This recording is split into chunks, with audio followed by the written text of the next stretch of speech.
gente recebe agora o Mauro Silva, ele é presidente da Unafisco, que é a Associação Nacional dos Auditores Fiscais da Receita Federal. Mauro, muito obrigada por conversar conosco hoje aqui no ICL. Bom dia, seja bem-vindo.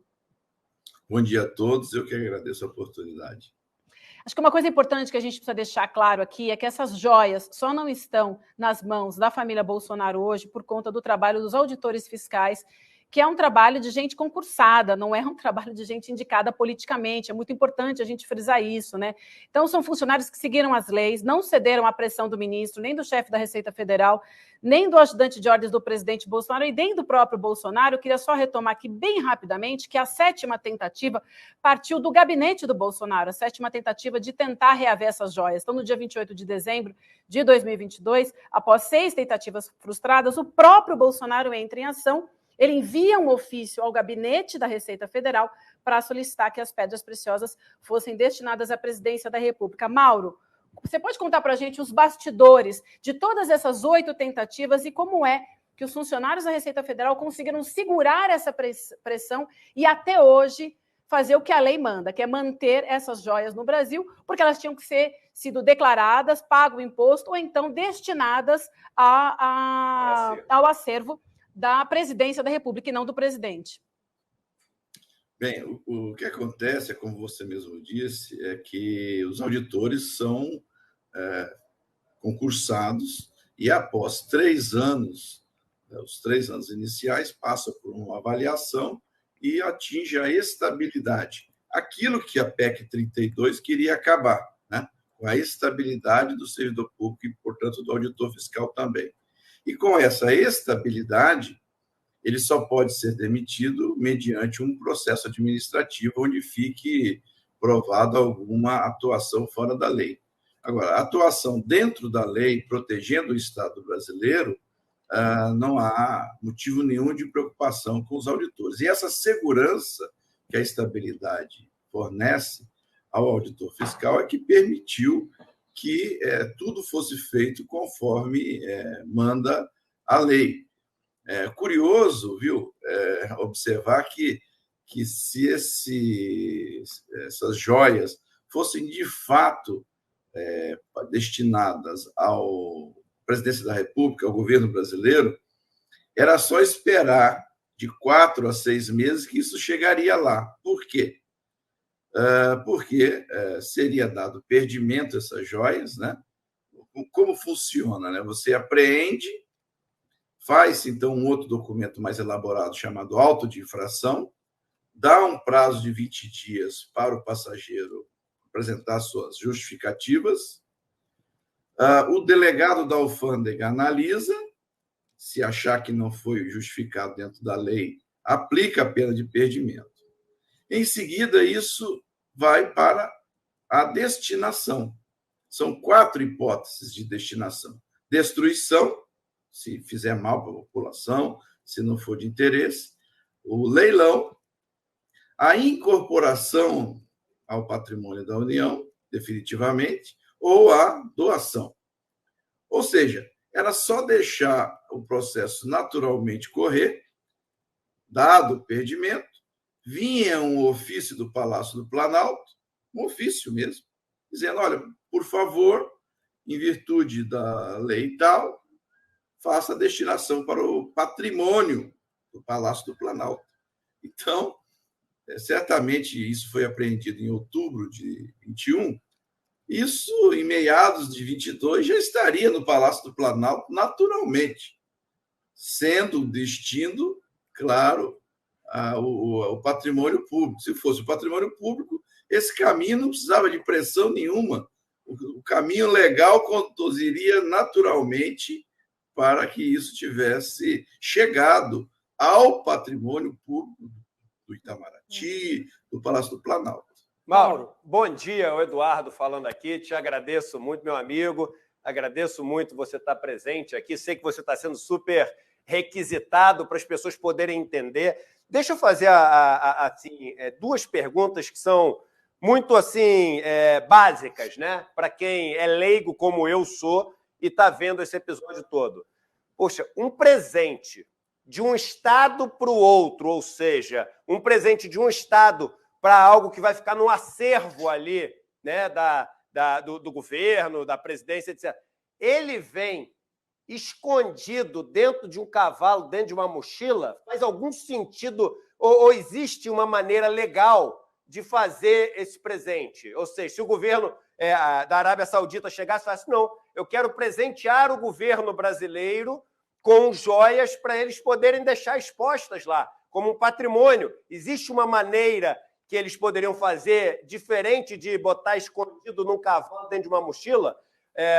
Então, essa é a primeira pergunta. E a segunda é a seguinte: isso é por amostragem. O fato de ter achado não implica na possibilidade de terem passado outras que não foram pegas?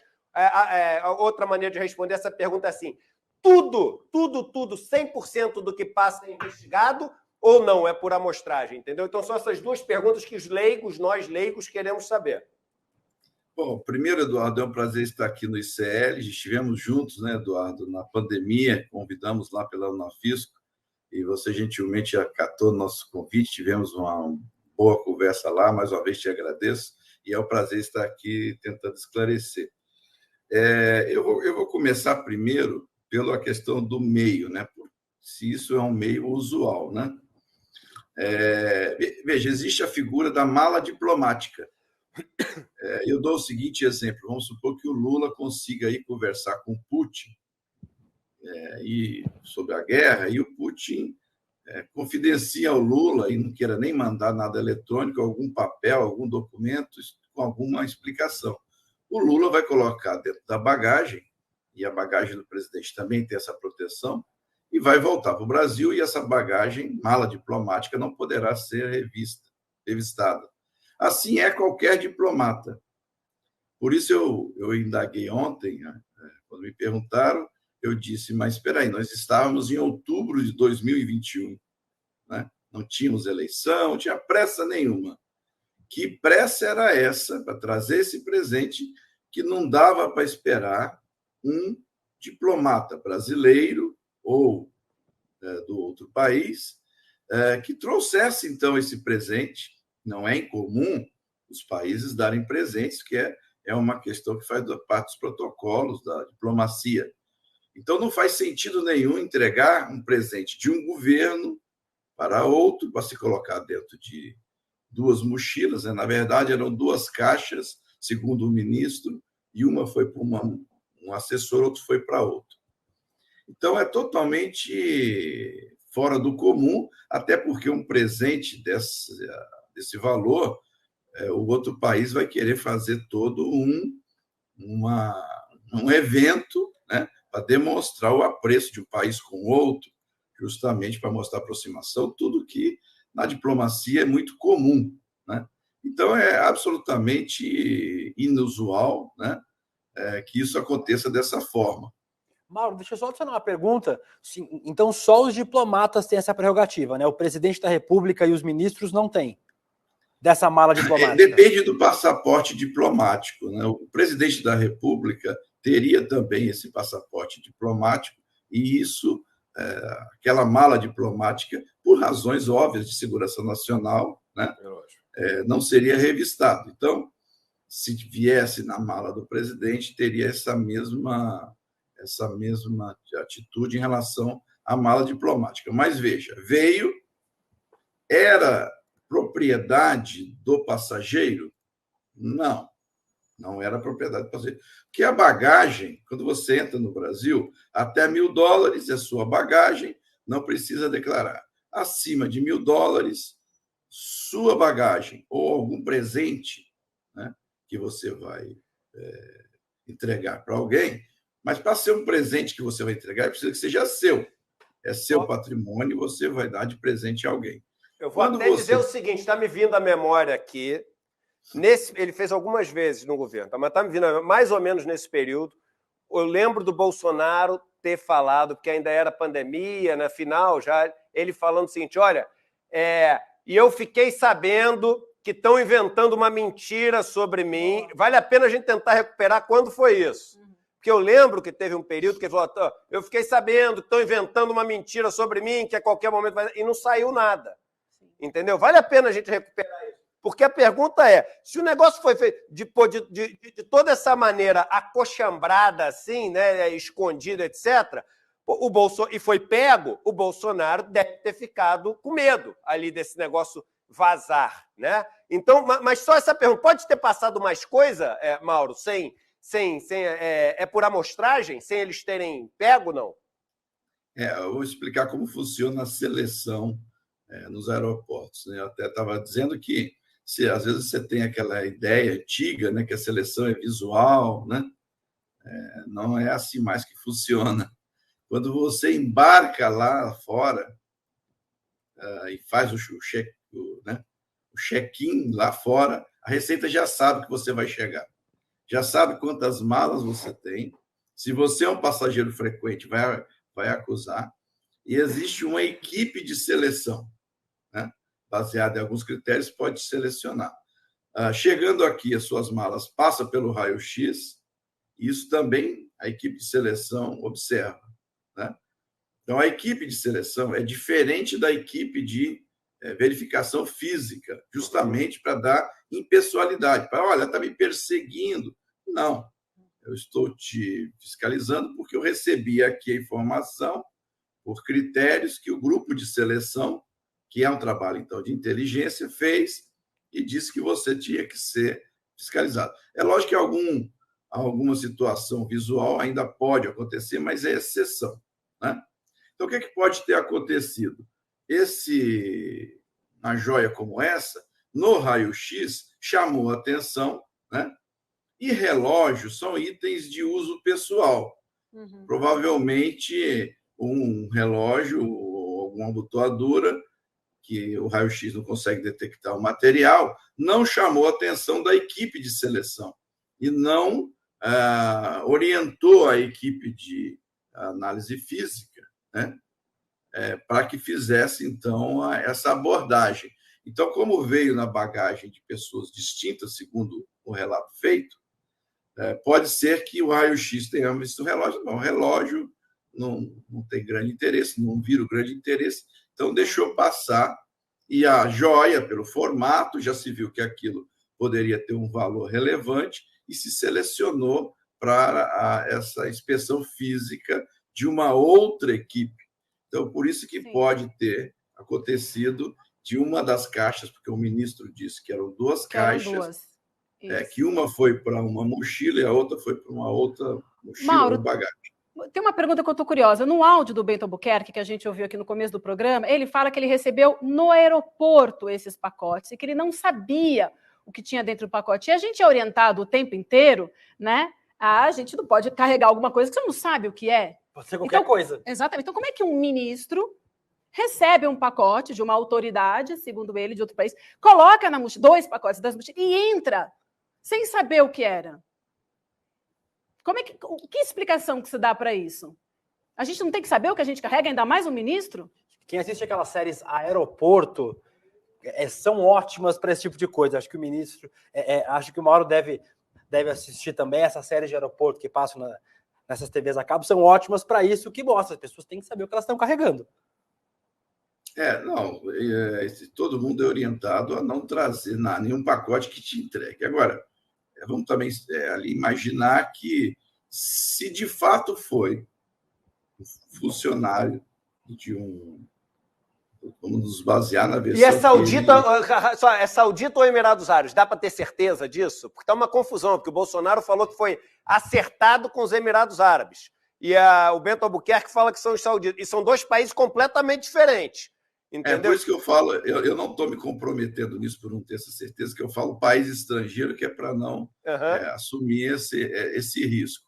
Quer dizer, se veio alguém, se identificou como um funcionário de um governo, se apresentou as devidas identificações, talvez ali o ministro tenha, vamos dizer, diminuído a resistência a trazer o pacote. Se assim foi, eu estou me baseando naquilo que ele disse, né? E aí colocou isso na bagagem, mas de forma totalmente irregular. Isso não poderia nunca ser considerado bagagem, que aí vem a história do se podia pagar ou não podia pagar, né? O imposto, né? que é 50% do que excede, e se você não declara, mais 50% se você pagar imediatamente. Né? Se ele pagasse, virava dele, do Bolsonaro. Ele, como funcionário público, pode ficar com um presente de não sei quantos milhões de dólares que ele ganha lá de fora? Pois é, então, isso que eu digo também. Isso também não pode, e até a questão dos relógios também. Existe o Código de Ética do Servidor Público, que limita valores, e esse Código de Ética também se aplica ao servidor público máximo, claro, que é o presidente da República. Então, esse presente tem que ser destinado ao governo brasileiro. Né? E aí foi dada essa oportunidade ao portador, ao viajante, ao assessor do ministro, foi perguntado para ele: esse é um presente para o governo brasileiro? Ele disse: não, não é. E ele disse: bom, como é um colar, não é do Bolsonaro, então é da primeira-dama, da então primeira-dama. Se ele dissesse naquele momento que era do governo, outros procedimentos seriam tomados para que isso acontecesse. Mas é como eu disse, mesmo depois da apreensão, né, vamos dizer que tivesse havido ali uma compreensão errada da situação, e era um presente para o governo brasileiro. Não precisava de nenhuma pressão, era só deixar o processo administrativo caminhar, que ele chegaria ao Palácio do Planalto, né? Se esta era a intenção. E não Mauro, eu estou fazendo só uma ressalva aqui o tempo inteiro, que não necessariamente o fato de ser um colar de diamantes é porque era para Michele. Porque é o seguinte, joias têm um valor, é igual dinheiro o negócio. Tem muita gente que não investe em ouro, por exemplo. Tem gente que tem ouro no cofre. Tem gente que tem diamante no cofre. Aí você está falando de filme, quantos filmes você vê que o pagamento é feito com aquela sacolinha que o cara derrama diamante? E não tem as joias femininas, são joias que carregam muito mais valor do que as joias masculinas. Então, se você quiser, por exemplo, pagar... Eu estou falando, por exemplo, se você quiser pagar uma propina de 50 milhões de reais, você dificilmente vai encontrar uma joia masculina que valha 50 milhões de reais. E vai encontrar um monte de joias femininas que valham isso, porque são joias colares e pulseiras gigantes. Então, eu só digo isso porque a gente fica usando a Michele o tempo inteiro, e toda vez que a gente cai no presente para a Michele, diminui o tamanho do absurdo, que é esse transporte de valor não declarado, escondido, malocado dentro do cavalo para o casal, ao que tudo indica, para o casal da presidência da República. Edu, tem mais um ponto só. A Hildegard Angel, que conhece pra caramba desse assunto, jornalista, né, de joias, ela diz o seguinte, que esteticamente esse não é um colar para uso, que na opinião dela seria um colar para desmonte dessas pedras. Então isso também é uma teoria que pode explicar que esse não era um colar para Michele, que a intenção de trazer esse colar para o Brasil seria outra, não? O que eu falo, eu justamente estava abordando essa situação de qual era a intenção de ir para o patrimônio público ou não. Porque para o patrimônio público não precisava de pressão nenhuma. Apreendeu, faz a pena de perdimento. Quando fosse para a destinação, vinha um ofício do Palácio do Planalto dizendo: olha, como foi um presente de um governo estrangeiro, destine ao Palácio do Planalto para que aqui fique, a gente valorize as nossas relações com o governo. Então, nenhuma dessas pressões aí relatadas precisaria ocorrer se o destino fosse desejado o patrimônio público, porque isso acontece naturalmente. A lei induz para isso. Claro. Né? Então, agora, essas outras ilações eu já não posso avançar, mas o que eu posso dizer é que, para o patrimônio público, eu diria que em 6 meses estava resolvido isso. Né? Em 6 meses isso estava lá como, lógico, com patrimônio registrado, tudo feito conforme manda a lei, isso seria patrimônio público e lá do Palácio Planalto ou de algum museu. Porque tem que existir, gente. Tem que existir. A gente começou falando isso, me perdoe a insistência, só para ficar claro na cabeça de todo mundo que está assistindo. Tem que existir uma maneira de um governo querer presentear o outro com uma arca de ouro, por exemplo, com várias vezes tem coisas históricas, né? Tem, sei lá, uma peça histórica, um jarro chinês de 1000 anos. Essas coisas todas têm um valor, mas um governo pode querer presentear o outro para ficar exposto, para ficar no museu, para ficar no Palácio do Planalto.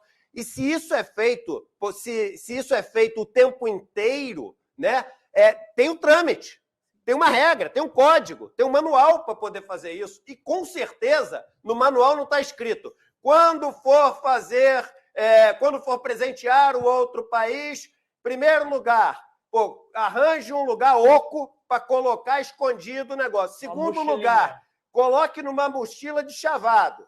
Terceiro lugar, meta o assessor vindo atrás do ministro e peça para ele dizer que não está escrito isso no manual. O código não é esse. Na regra não está essa, entendeu? Então tem que ficar muito claro que se isso acontece, o negócio fica apreendido, e aí depois o cara não consegue pegar, porque pensa bem, Vivian, se o cara tenta 8 vezes pegar, o cara é o presidente da República, não tem ninguém acima dele. Se tem uma maneira legal dele fazer, na primeira que ele vai, e se o negócio não é para enriquecê-lo, na primeira que ele vai, os caras vão falar: sim, senhor, pô, tá aqui, coloque aí. Agora, se ele não consegue em 8 vezes, e o negócio vem de chavado, malocado, caramba, qual o tamanho da punição que esse cara vai tomar? Agora, o que me assusta é entrar hoje nos portais e isso já não é uma notícia. Isso me assusta. Isso me assusta. O que pode acontecer daqui em diante, Mauro? Eduardo, eu queria também fazer um comentário para que as pessoas entendam a importância do investimento em equipamentos na Receita Federal. Os raios-x, os scanners nos portos e aeroportos são fundamentais para esse tipo de coisa, o trabalho de inteligência que leva a chegar nisso. Então, quando um governo corta o orçamento da Receita que iria para adquirir scanners, nós estamos fragilizando o controle que é feito em defesa da indústria nacional e em defesa dos empregos aqui no Brasil.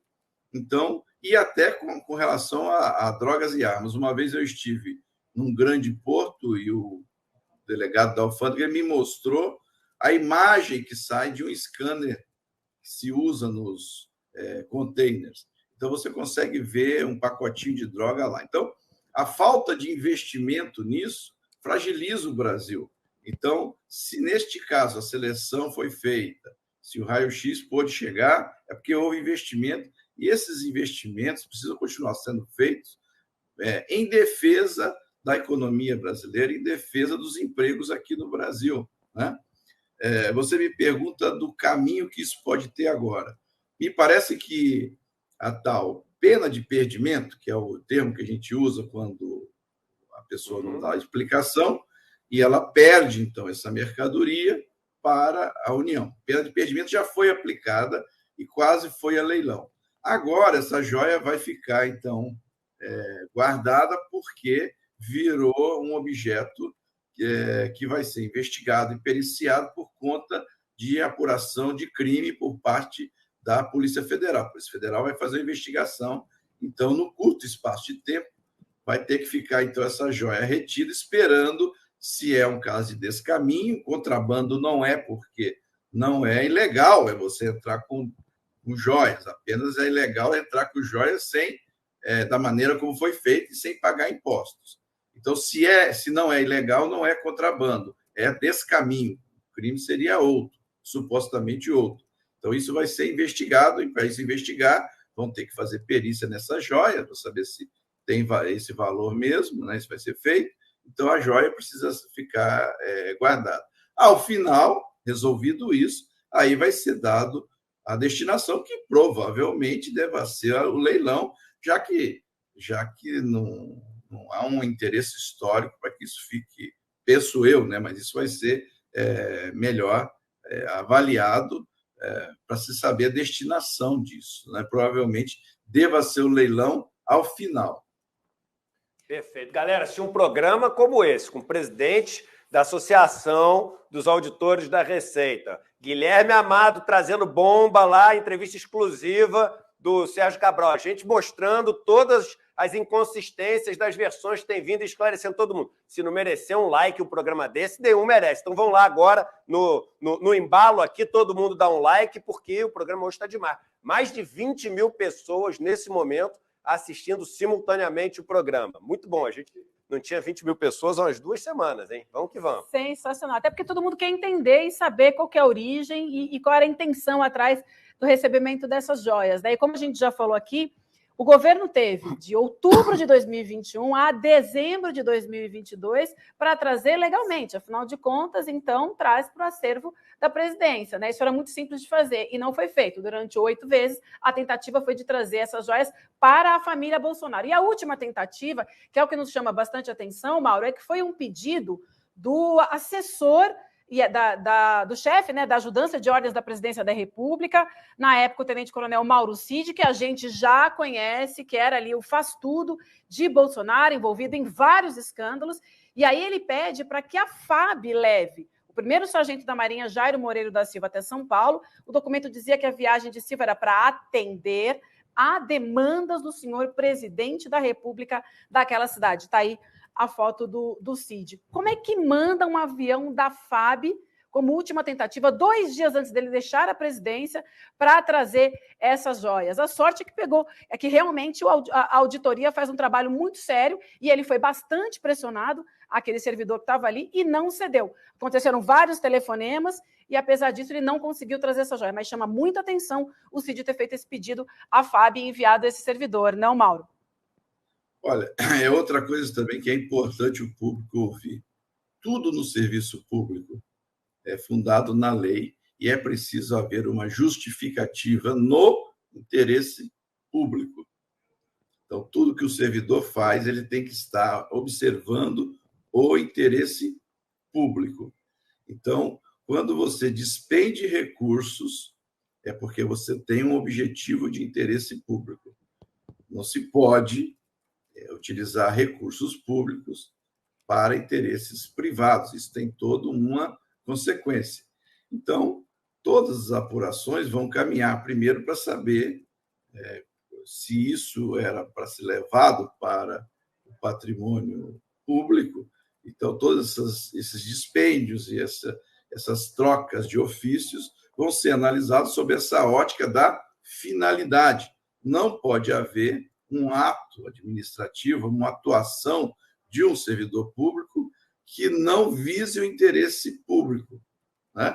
Se isso acontece, há meios de se punir.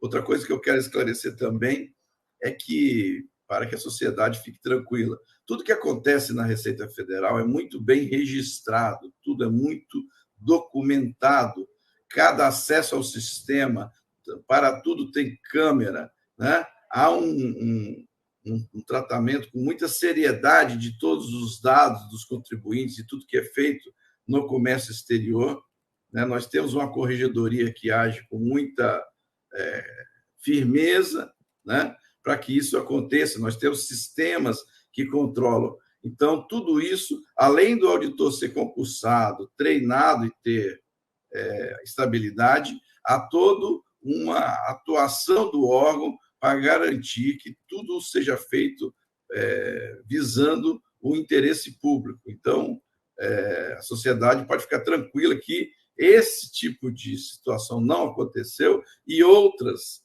tentativas podem ter acontecido, tentadas e não tiveram êxito, e não haverá êxito, porque eu também insisto nisso. Algumas pessoas viram a atuação da Receita na Lava Jato, falam, a Receita é lavajatista. Eu digo, a Receita não é lavajatista, ela não é da esquerda nem da direita. A Receita é legalista. Ela independe do governo de plantão. Se vier algo para ser apurado, será apurado dentro da lei. Então, não há preferência por este ou aquele governo, porque o governo vai passar e nós estaremos aqui, como eu, por exemplo, estou há quase 30 anos. Então, a sociedade pode ficar tranquila que nós estaremos aqui para defender o Estado brasileiro, e não o governo A ou o governo B. Como tem que ser. Como tem que ser, exatamente. Mauro, muito obrigada por conversar com a gente, hoje. O Edu até comentou, né? Está sendo super procurado, a gente sabe disso, então obrigada pela prioridade. Parabéns, né, por todos isso. Que envolvidos aí nesse trabalho. Muito, muito importante as pessoas terem a noção do que a estabilidade de um servidor público tem de utilidade, entendeu? Não é à toa. O negócio não é para criar gato gordo. Entendeu? Estabilidade não é para criar um bando de gente porque não trabalha porque sabe que não vai ser mandado embora. E se fazem isso, existem mecanismos e têm que ser aperfeiçoados para, no limite, mandar o cara embora ou para fazer com que o cara mude a postura dele. Ninguém é contra isso. Ninguém é contra quem está trabalhando mal ter mecanismos para passar a trabalhar bem. Agora, o que a gente tem que falar é o motivo pelo qual existe a estabilidade do servidor público. Que as pessoas não sabem, ficam achando que isso é coisa de comunista, mas isso surge nos Estados Unidos. Isso surge nos Estados Unidos, porque nos Estados Unidos você passa a ter 2 partidos principais, democratas e republicanos, e começa a ter aquele risco de quando muda de um para o outro, você limpa e manda todo mundo embora para você ter só os seus. E aí você não consegue mais acumular conhecimento, você não consegue mais acumular procedimentos, você não consegue mais criar, né, uma rotina de trabalho, porque você não consegue construir mais nada, porque muda tudo. Então, nos Estados Unidos, o auge do capitalismo, surge a ideia da estabilidade do servidor público, para você criar uma construção de carreira que serve ao Estado e não ao governo. Então, é muito importante um caso como esse. É muito importante um caso como esse para as pessoas poderem entender a importância de alguém que sabe que está trabalhando para o Estado e não para o partido A ou para o partido B, como disse o Mauro aqui para a gente. Muito bom, Mauro. Perfeito. Mauro, muito obrigada. Bom dia para você e até uma próxima oportunidade. Mais uma vez, como o Edu falou, parabéns pelo trabalho de vocês. Eu que agradeço. Parabéns aí pelo ICL, pelo bom trabalho de vocês e estamos à disposição para qualquer esclarecimento.